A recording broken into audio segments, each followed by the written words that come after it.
So just a bit of housekeeping, if you can remember to keep your microphone on mute when during the talk, so we don't get any interference, but please do keep your cameras on. It's lovely for the speaker and us to see lots of friendly faces. And this is our last Consciousness Club of the term, so we're then going to have a summer break. We're still keeping it under review as to how we will resume in September, but there will be certainly a virtual component given how brilliant it's been to see everybody dialing in from all over the world for these meetings. So it's a real pleasure to be able to introduce Richard Brown for this talk. So Richard and I have known each other for several years. I got to know Richard when I was a postdoc at NYU. And we actually even played in a band together, which Richard plays drums and I used to play keyboard very badly, and so that was a lot of fun. And many of you will also know Richard from his fantastic online engagement with the Consciousness Live sessions that he runs. So Richard did his PhD in philosophy with a concentration in cognitive science from the City University of New York, so CUNY Graduate Center in 2008, and he's now a professor at CUNY in the philosophy program at LaGuardia Community College, and he's also a member of the cognitive neuroscience faculty at the Graduate Center at CUNY. And Richard's work is focused broadly on philosophy of mind, consciousness studies, foundations of cognitive science. He also has interests in philosophy of language, metaethics, philosophy of physics, logic, and the history of philosophy. And many of you also know Richard from his work on higher order theories of consciousness, and that's what he's going to be telling us about today. So take it away, Richard. It's a real pleasure to have you join us. Wow, thank you for that introduction, Steve. That's really nice. And let me also just say that it's a great pleasure to be here. Just on a side note, before beginning, being part of these online presentations over the last year or so has really been a highlight of what's been going on. So while the pandemic's been obviously terrible in many ways, this opportunity has been fantastic. And so I feel very honored to be a part of it. And I want to thank the organizers and all of that stuff. So I really appreciate it. Okay, so let's go ahead and start doing what we're doing here. So we're, oh, by the way, before I do that, let me say I'm happy to take questions anytime. Just interrupt me, clarificatory or not. We could have it out right now over the first slide. So I'm happy to have discussion at any moment. Okay, so my topic today is to rethinking the higher order thought theory of consciousness. This is something I've been thinking about for a long time. And of course, oops, I'm trying to advance my slides. There we go. My goal is not to do this because I object to the higher order theory. In fact, what I am interested in is trying to understand the higher order theory from the perspective of trying to falsify it empirically. So what I'm interested in is how should you think about what the higher order theory of consciousness says, what the theory's goal is, how it approaches the topic, if what your main goal was falsifying the theory empirically. And so it turns out that after thinking about this for a long time, it seems to me that the usual way that the theory is introduced, talked about, and etc. is just not the right way to think about the theory. It's kind of, in my opinion, somewhat needs to be updated for a couple of reasons. So first of all, before I start going through this, as I said, I'm not really trying to object to the higher order theory. I'm not really trying to defend it either. My position here is one of trying to explore the theory and develop it in enough detail so we could ask these questions. How would you falsify these kinds of theories? And my own beliefs, I have some intuitive pull towards the higher order approach, generally speaking, but I have some sympathy towards first order theories and theories of all sorts. I really think it's too early. And that what we ought to do is explore the theories and their relation to data. And that's what I've done in a lot of my work, exploring the way the basic idea of the higher order approach can be expanded, implemented, changed, and still be a higher order theory. So that's the goal that I have today. And the exciting and interesting the reason why I'm doing all this that's interesting to me is because higher order theories are relatively newcomers in this discussion. And while there's a long history of discussion in philosophy, you know, depending on who you talk to, maybe going back to Aristotle, maybe Kant. So people will debate that in the history of philosophy literature. But anyway, so some people say that kind of thing. Certainly in the analytic tradition since the 60s with David Armstrong and higher order perception theories, and in the 80s with David Rosenthal and the higher order thought theory, these have been discussed in the philosophical literature, and they've made some connections to the empirical literature, but people haven't really addressed the question, how should we think about the theory if we're interested in the science of the theory? If it's an empirical conjecture about the nature of consciousness, how should we think about it? So this has really only started to happen in the last 10 years or so. Now, there's always been scientists who have adopted some kind of higher order approach, maybe as their personal view, but it's only really recently that scientists have as a group said, okay, so if we wanted to test these theories, what should we do? And I think of the Rosenthal and Lau 2011 Trends in Cognitive Science paper as really kind of a landmark paper in this area where galvanizing some interest. And so that's the question that I'm interested in today. All right, so if one was interested in the higher order thought theory of consciousness, and one were completely new to the field, maybe a graduate student or a scientist who hadn't been versed in these areas and was looking for some clarification, one might appeal to authoritative sources like the Stanford Encyclopedia of Philosophy, which is a well-known online source. And so this entry was written in 2001, but we can see it was updated very recently. So it was written by Peter Carruthers, who used to be a defender of a version of higher order thought theory. And so the very first sentence right there says, higher order theories of consciousness tried to explain the difference between unconscious and conscious mental states in terms of a relation obtaining between the conscious states. And so the first order state, which is conscious, and the higher order state, which is directed or representing it. So we can see a couple of themes there. You see phenomenal consciousness comes up right after that. So this is not a very unstandard way of doing things. Typically, you know, if you look around, right? So if you go to the Internet Encyclopedia of Philosophy, now this is written by Rocco Gennaro, another well-known defender of the higher order thought theory. And there's a bunch of stuff there. First sentence, once again, key question, what makes a mental state conscious? For our purposes, this is the sentence that I want us to pay attention to. It says that conscious mental states arise when two unconscious mental states are related in a certain way, namely that one of them, the higher order one, is directed or related to the other one. And the basic idea there is called the transitivity principle. You can see down at the bottom of your screen. So once again, we see the very same kind of themes. There's two states, there's a relation between them, and that's the structure which explains how the state becomes conscious. So then we look over here, we see an article by David Rosenthal and Josh Weisberg. This is from the Scholarpedia article, so it's kind of like Wikipedia, but for experts written by it. So the very first sentence here again says higher order theories of consciousness seek to explain what it is for mental states to be conscious as against occurring non-consciously by appeal to other higher order mental states that represent one as being in the states in question. And then there's some stuff, and we don't need that, but there's the transitivity principle. And so it's very much in a way similar to what we have been seeing from the other kinds of introductory materials.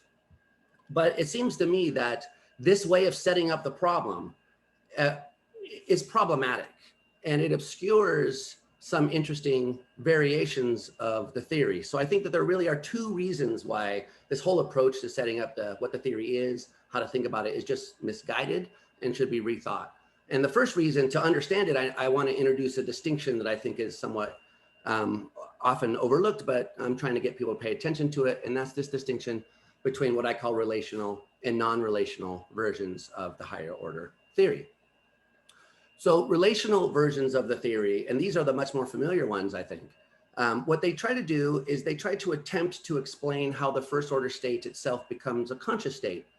So we start off thinking there's some first order, there's a seeing of bread, let's call him Bob. Bob shows up as a visual representation in your visual system. Bob may be unconscious, and then these theories seek to answer the question, how does Bob turn into a conscious state? So the whole point of view is from the first order state's point of view, so to speak. And the question is, what happens to that state? How does it get transformed into being a conscious state? And as we saw, that was the way the higher order theory was presented in at least 2 of 3 of those introductory source materials. Peter Carruthers, Rocco Gennaro, both higher order thought theorists at one time defending this view, presented this way.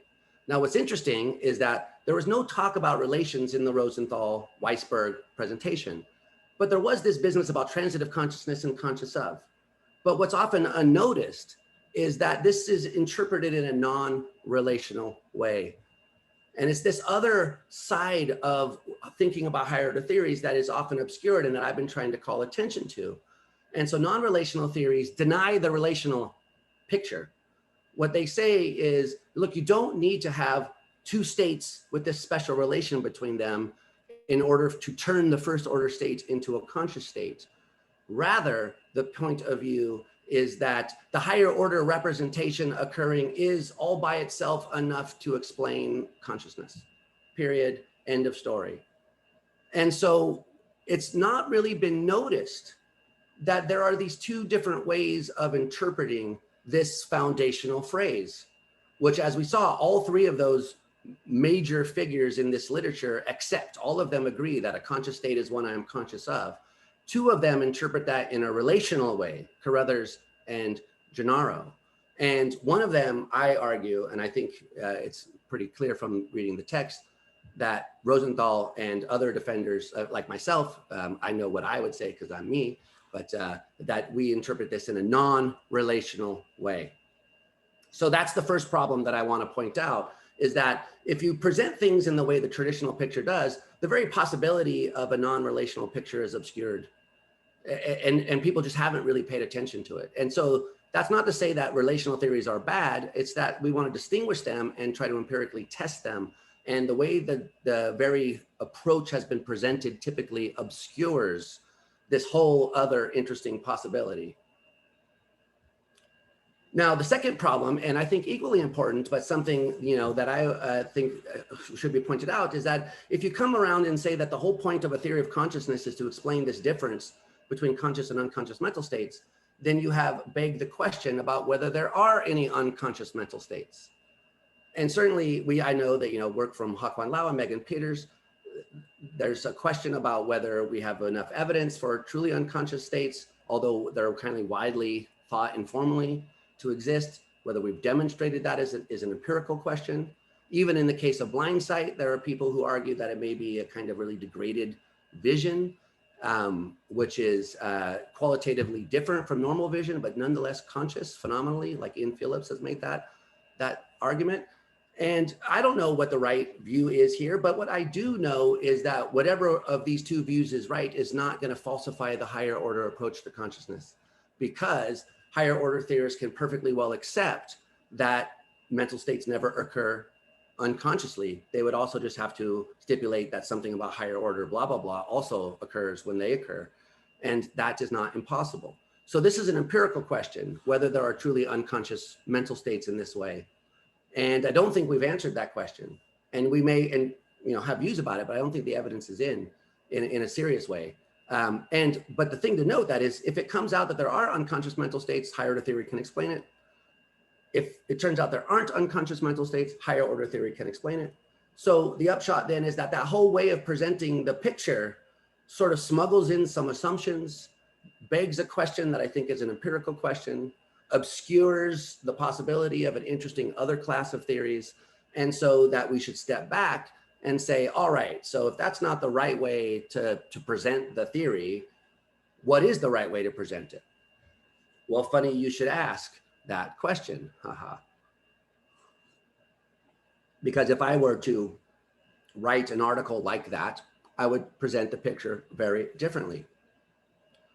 Now, remember that my allegiances are split. I'm not here thinking that I'm right. What I'm here is that I think that this is a way that we should think about the theory if we're interested in testing it and remaining neutral on these other sorts of questions. So it seems to me that any theory of consciousness can be classified as higher order or first order. And I've always thought that. And I've always had some intuitive draw to the higher order approach. So then if I'm not accepting the traditional view, which I've always felt somewhat uncomfortable with, then how do I think of it? Well, the way I think about higher order theories is that they are the kinds of theories which appeal to a kind of inner awareness as part of the explanation for phenomenal consciousness. So when I if I were thinking about what a higher order theory is and how to introduce it, this is how I would introduce it.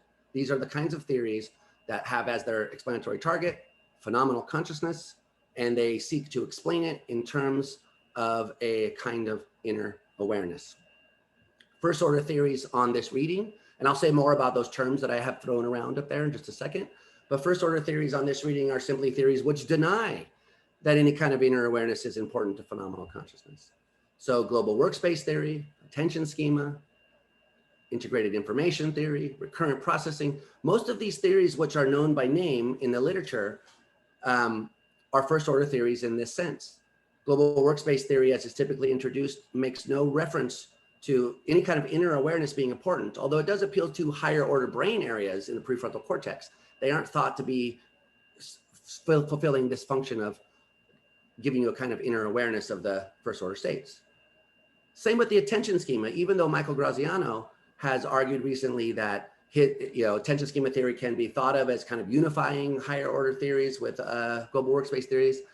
Joe Ledoux and I wrote a kind of comment on this recent paper where we argued that since there may be kinds of higher order representations in the attention schema, representations whose content is other representations, although PS is not even clear if that's really what's in the attention schema. But you can make sense that maybe there are those kinds of representations. But even so, they wouldn't be, the higher order theory doesn't just say any old higher order representation matters. It says that there's a kind of inner awareness that matters. And then there's a hypothesis about the nature of that involving a kind of higher order representation. So attention schema, as it's typically presented, is not a higher order theory, as I understand it. And the same is true for IIT. The postulates are explicitly first order. Same is true for recurrent processing, et cetera. Now, as I see things, each one of these theories is a theory, a possible theory of what the first order states are. So global workspace theory is a possible theory about what first order states are. No, maybe attention schema theory is a better theory about what first order states are. But you could take any one of these and add higher order machinery to it and have a version of higher order theory. In fact, my personal suspicion is that Bernie Bars, the originator of the global workspace theory, in his original formulation of it in the early book in the 80s, Cognitive Theory of Consciousness, he presents global broadcasting as a necessary condition for consciousness, but not sufficient. In the second half of the book, he argues that in order for sufficiency, you need access by a self system to the globally broadcast contents, which sounds suspiciously like a kind of higher order theory with a first order global workspace version of what, a first order, a global workspace theory of what first order states are. Now, I don't know, I've talked to Bernie a couple of times, I can never get a clear answer from him on this particular question, but you could at least imagine some kind of higher order machinery being attached to each one of these theories, but as they stand, they are first order theories. And so it's often thought that like, oh yeah, there's all these theories of first order theories, and then the higher order thought theory, it's on the other side, but really it's not a monolithic thing. And there are different versions of it. And so one of my goals here today is to get us to recognize that there are different versions of the higher thought theory. They make different empirical predictions. And that's really the interesting thing. All right, so according to me, the goal of a theory of consciousness is to explain phenomenal consciousness. So I'm going to come back and say a little bit about that shortly. But what about inner awareness? What is this mysterious term? Well, as I use the term, awareness is commonsensically, usually we say we're aware of something when we perceive it in the environment, or maybe when we think about it. If I think like Doug is behind me, but I'm not looking behind me, am I aware of Doug? Well, the higher thought theory as typically presented says yes, and then tries to build on that. But that's a kind of awareness, not a perceptual awareness, but a kind of cognitive awareness. So I think that you can connect both of these ideas to just representing. So awareness, as I use that term, means representing. And the inner bit is the higher order part. So when you say, according to me, that a higher order theory appeals to inner awareness, then I think you can give an argument that inner awareness amounts to higher order representation. Now I have that argument, it's in a slide in the back. I'm not going to present it. If anyone cares, we can talk about it. But I think that it's reasonable. And I know that people disagree with me. Like I have an argument with Ned Block currently about whether inner awareness can only be understood from the higher order point of view, or whether you can have a first order theory of inner awareness. We disagree about that. That's a separate issue. Anyway, so suppose that you think that, as I do, that inner awareness amounts to a kind of higher order representation. well, then you arrive at what I think of as a representational theory of consciousness, but from the higher order point of view. So remember, what I'm doing is I'm kind of stepping back and I'm thinking, if you came to this as kind of starting over and you wanted to sort of explain what the basic idea was, how to think about the theory, how to test it. And I'm sorry, there's not a lot of empirical work right now at this point, because I'm just trying to conceptually clarify, in my opinion, what would count as having empirical evidence for or against the theory. So I apologize that this talk in particular is very like abstract conceptually, but I think that's important at this stage and where we are in our data collection. Anyway, okay. So I think this is a kind of representational theory. We can get into the details of that. I don't know if we really need to at this point. So I've said that a theory of consciousness has to be a theory of phenomenal consciousness. And phenomenal consciousness is a word that sometimes people are suspicious of. I'm not. I think we can make sense of it simply as picking out experience. And so I have, you know, Nagel's term, there's something that it's like to be. We can use that in various ways to talk about a subject being phenomenally conscious. We can talk about a state being phenomenally conscious. We can talk about phenomenal properties and phenomenal character. And all of that all that stuff just means we're talking about what it's like from our point of view. So a subject is phenomenally conscious when there's something that it's like to be that subject. A state is phenomenally conscious when there's something that it's like to be in that state.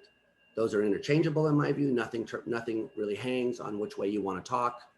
They all just amount to capturing that basic idea. So as I understand the landscape here, panpsychism, higher order thought theories, global workspace, attention schema, all of these theories, which are non-illusionist theories, are aimed at explaining phenomenal consciousness. I reject illusionism. Phenomenal consciousness is real, so I think. And we want to understand what its true nature is, not give up the game and say it's too hard, we can't understand it, it must be an illusion that we have it. So in my view, theories of consciousness, if they are to be taken as theories of consciousness as opposed to theories of how we think there's consciousness, then they must be theories of phenomenal consciousness, understood in this way. So that this is a neutral term, which is common between first order, higher order approaches, dualist and physicalist approaches, every sort of approach in the universe.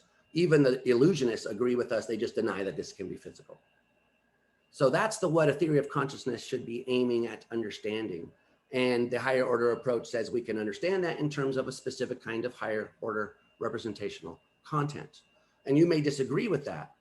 To me, that's an empirical conjecture about the real nature of phenomenal consciousness. Maybe you think you can't empirically have a theory of the nature of empirical. I think you can. We can discuss that. All right. So what kind of content matters here? Well, traditionally, remember, I'm going back and sort of starting over again. The basic idea of the higher order approach has been that there's this kind of inner awareness, understood as we are now in terms of higher order representation. And so the awareness is of mental occurrences going on in your own mental life.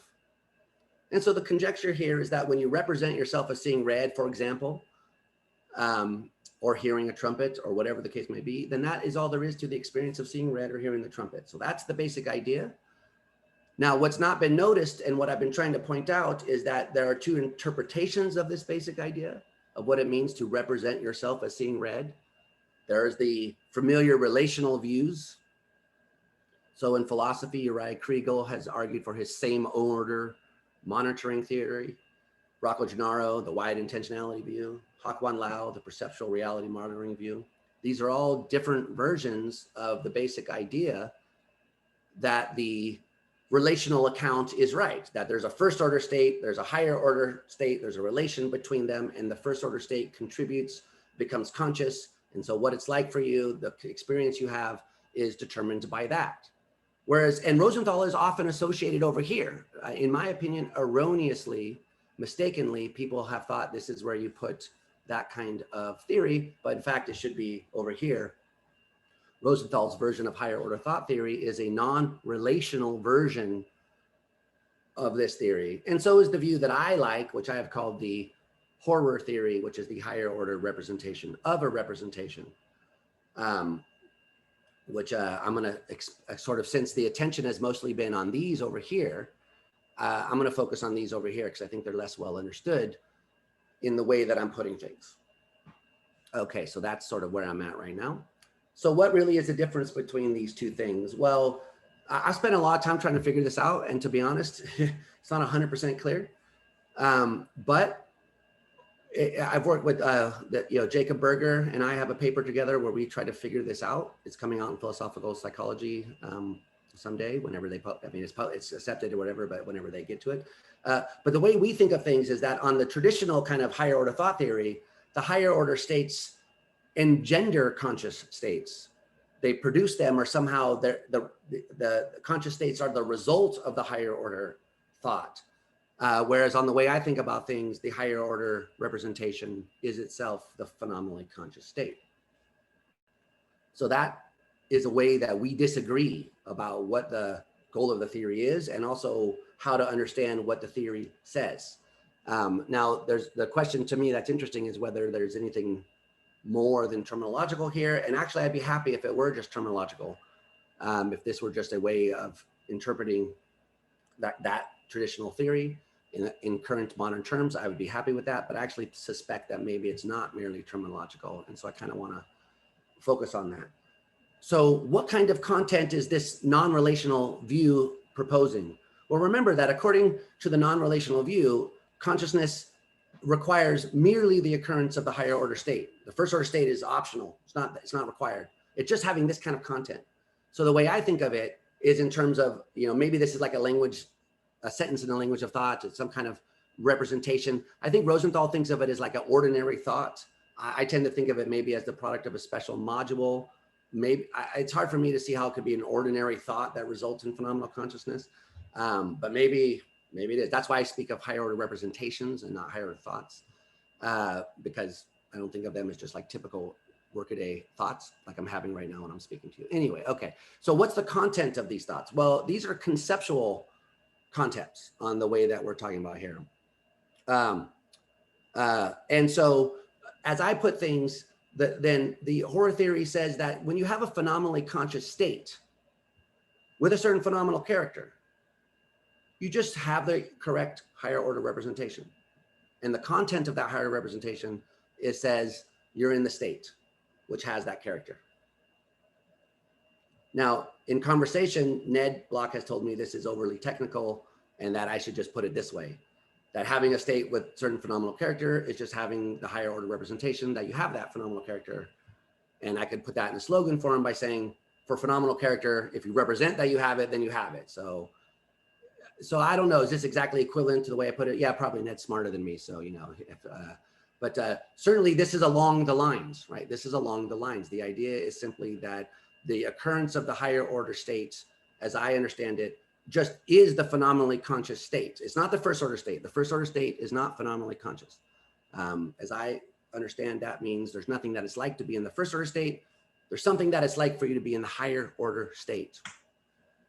So what are the components of this content? Well, one component is the mental analog of I, serving to pick me out and attribute the state to me as a state of mind.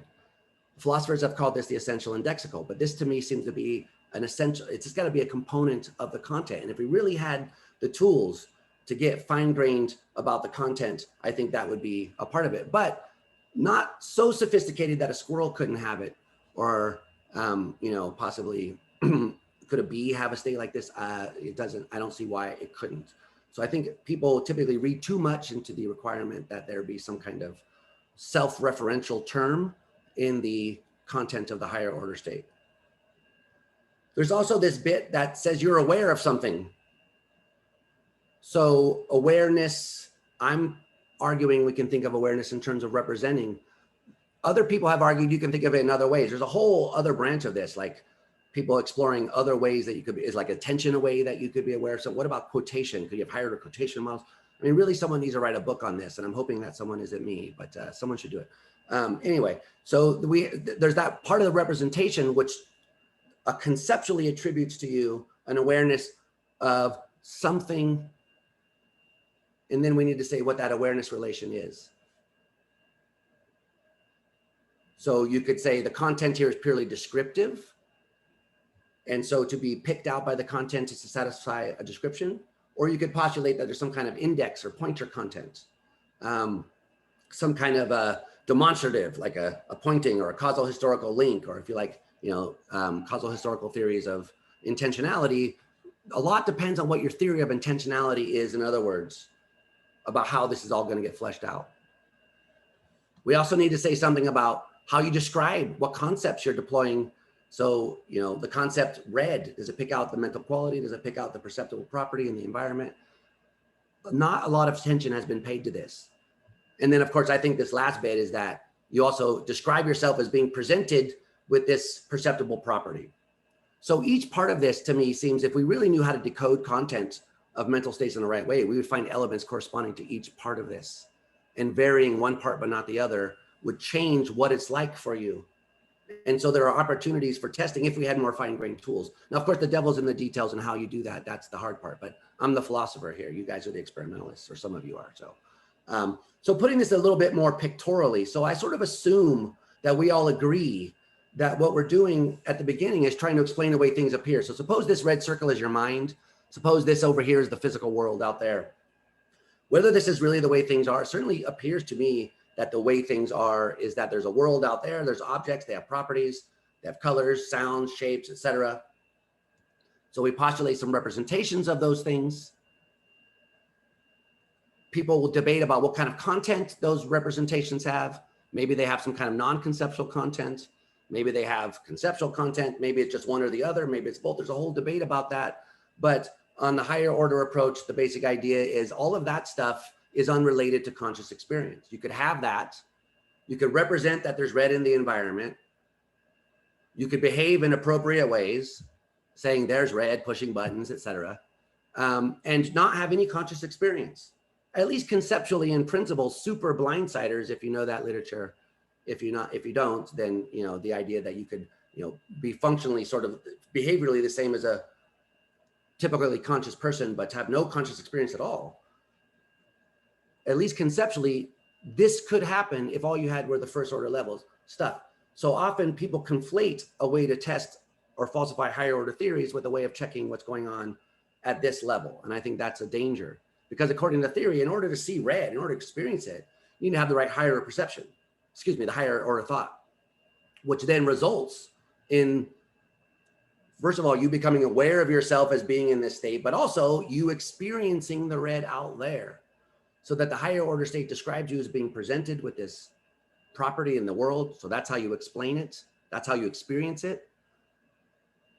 You experience yourself in the way first order theorists typically say, as being in the state of being acquainted or something with this property. But the explanation of how that occurs, according to the higher order theory, is by way of this higher order representation. Yeah, the super blind sight reference comes from Ned Block's paper on a confusion about a function of consciousness, which is an early paper on this stuff. And I can put a link to that in the chat afterwards. Now, so why do I think that it's the higher order state, which is the phenomenally conscious state? Well, the answer is because if you think about cases where the first order state's missing, it seems to me that one reasonable expectation you would have is that the experience would be the same. In which case, if that is so, that seems to me to indicate that the state which there is something that it's like for you to be in is the higher order state. So therefore, that's the way I put the theory.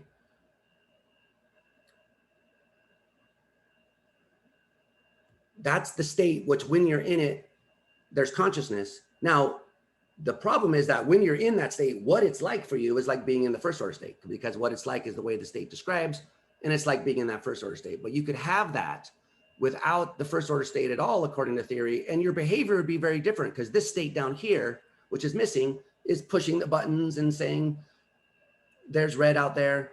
This state up here is saying, I experience red, I'm having red experience. So you would get them saying experience, yes. Now you would say, push the button, they couldn't do it. So that's in principle a prediction that this kind of theory makes, which is different than the relational versions of the theory. The relational versions of the theory say, when the state is missing in this case, your experience has got to change, because it's that state, that's the conscious state, which is contributing to what it's like for you, and it's gone. So there's no conscious state. And in fact, that's the way Rocco Gennaro has argued. I think that's wrong, but that seems to me an empirical question, which now if we could figure out how we could find cases like this, that would be a good way to test it. Now, maybe there are no cases where there is no first order state at all. So we should look for more mismatchy kind of cases. And this is traditionally an objection to the higher order theory. And what I've argued is that we should reinterpret it as a prediction of the theory and a way to distinguish the relational versus non-relational versions of the theory. And so now we can design some experiments. And if we're interested in these theories, we can falsify one or the other of them by looking at how they would differ in these kinds of cases. Because the relational version of the theory says what you should experience here is red, even though maybe you say green. Whereas the non-relational theory says you experience green, even though you press buttons saying there's red. So now how you test that is the tricky thing. But if we could find a way to test that, this is the way to differentiate these theories. And of course, the same is true here, even when the first order state is missing. You still should be saying that you see green, experiencing green, even though behaviorally, nothing, and that what's out there really is a red object, physically red. Okay, so that's the way I interpret the horror theory, the higher order representation of a representation. Having that representation is what consciousness is. Now, the way I read the other version, the non-relational, but not my way of doing it version, the one I attribute to Rosenthal and Weisberg, is that what they want to do is talk like a relationalist, but not be one. So the way I read them is that what they say is like, this is the conscious state down here, the first order state.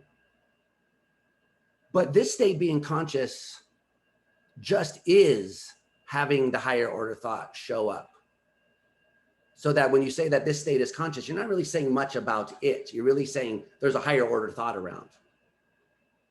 But still, the state that there's something that it's like for you to be in on this reading is the first order state. Whereas according to me, the state which there's something that it's like for you to be in is the higher order state. Whereas it seems to me Rosenthal's view is that there's nothing that it's like to be in the higher order state, but having the higher order state generates there being something that it's like to be in this first order state, which just encourages the relational reading of the theory. Now, the reason why Rosenthal can say this sort of stuff is because he has a background theory of intentionality on which it doesn't really matter. And he denies any sort of, it's technical philosophy stuff, but it's kind of inferential holism. He denies any sort of real reference relation that's beyond description, et cetera, blah, blah, blah. So you can have that sort of view, but that's a very controversial theory about what concepts are and what intentionality is, which I personally don't accept. And so I think that this way of doing things, you have to accept that theory of intentionality, or else you get yourself into very weird puzzles. Like, for example, this puzzle. What do you say when the first order state's missing? Well, if you're a traditional higher order thought theorist, you say the first order state is the conscious state, but there is no first order state. So what, the notional state is conscious, the non-existent state is conscious. Well, I heard Rosenthal say that once in a presentation, and the general reaction amongst the crowd was, what? Now, that was my reaction.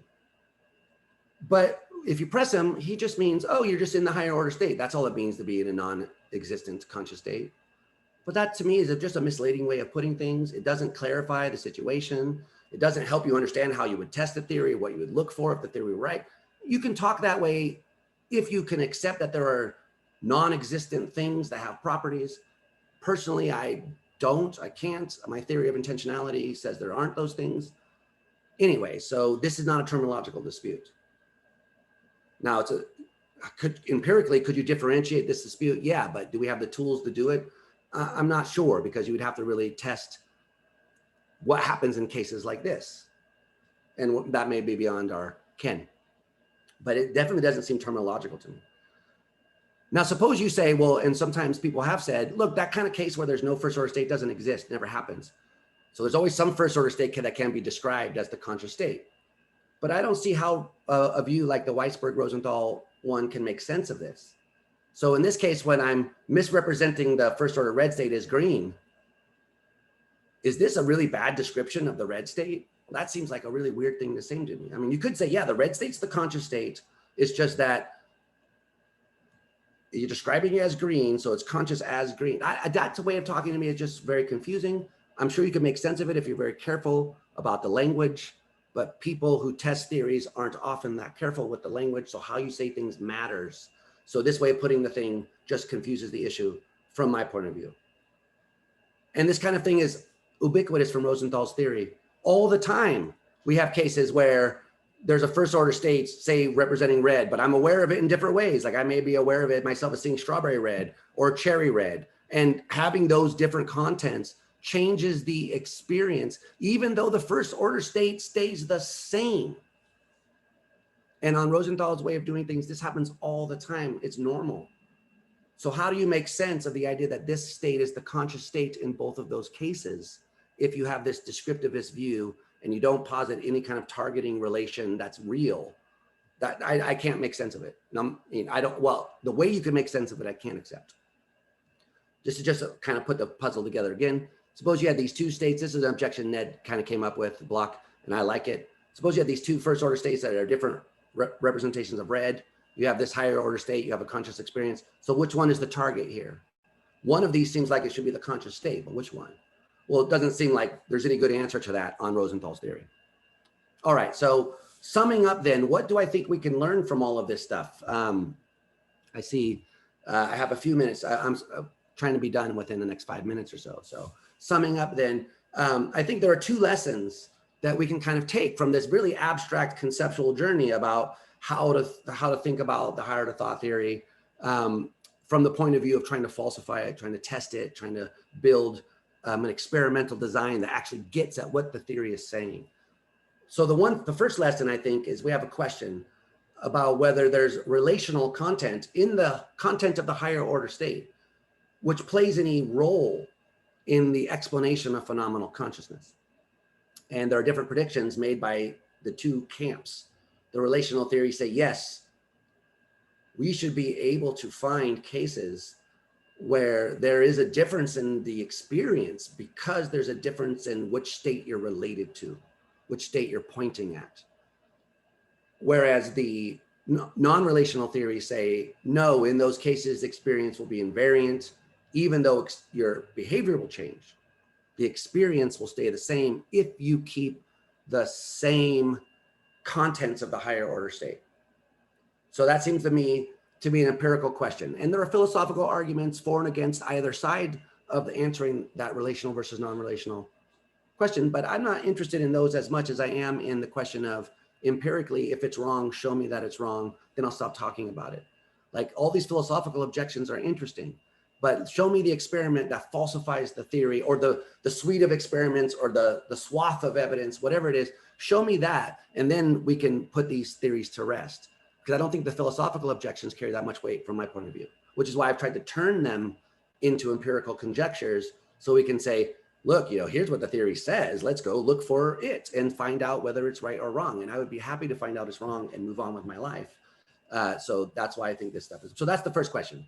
Can we empirically differentiate between these versions of theories, which also would have some relation to the first order, higher order debate, generally speaking. So it'd be good to do this, even if you didn't like higher order thought theories. So the second lesson, I think, is that, so there's another question, which is maybe you don't like the relational bit as an explanation for consciousness, but what about as an explanation for what state gets picked out by the higher order bit? There, I think you do need to postulate a kind of relational aspect to the content. So you get different predictions by what I call pure and mixed theories. And the way I think of things, the horror theory is a mixed theory, whereas the Rosenthal-Weisberg and the Hak-Wan-Lao, those are pure theories on different ends of the spectrum. Rosenthal-Weisberg is a pure descriptivist content theory. Hak-Wan-Lao is a pure pointer content theory. And the view I think that's in the middle, which is underexplored, is you need both of those kinds of content, but they do different things, but they're both there. So you need the descriptive content to account for how you experience the state, but you need the pointer content to pick out what state you're aware of. And I've argued in my other work that this may play some kind of functional role. So maybe the pointer content keeps the first order representation online, enhances its profile. Maybe it routes it to the global workspace. Maybe it routes it for further downstream processing. I've interpreted some empirical results as sort of suggesting things like this, like the unconscious change blindness stuff. But anyway, so that's a whole different talk. But I think that the Rosenthal-Weisberg model, they don't think that there's any kind of pointer content that you'll find in the higher order state. They think it's all this kind of descriptive content, and that's all that there is. Whereas I think you're going to get that and also the pointer content. So now we can differentiate the three kinds of theories by how they respond to the variations amongst descriptive content and pointer content. If we were ever able to, like I've seen some recent papers that are very interesting by some people in this audience, trying to differentiate different aspects of the signal from the higher order brain areas in the prefrontal cortex, for example. And if we could figure out like what part was the pointer content and what part was kind of the conceptual content, and keep the pointer content the same and vary description content, one theory predicts experience changes, behavior stays the same. The other theory predicts the opposite, and vice versa. So it seems to me that there are ways of differentiating these theories.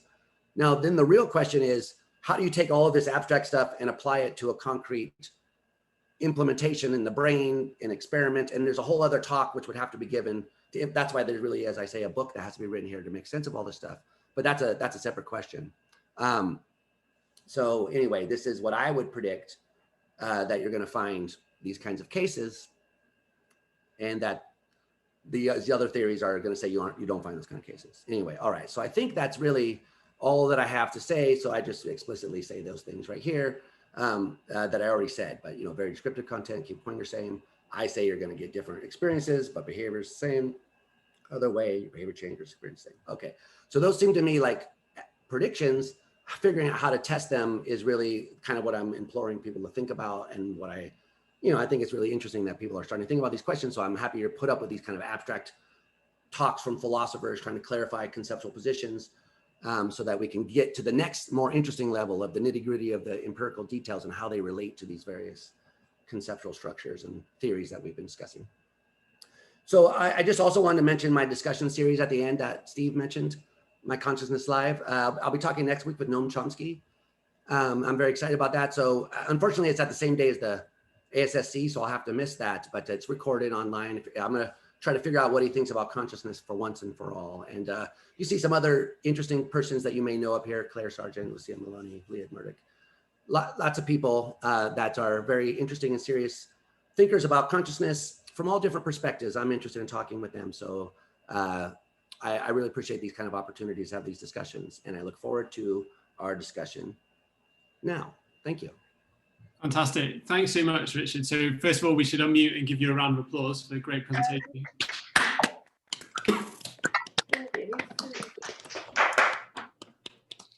Thank you. To stop the recording so people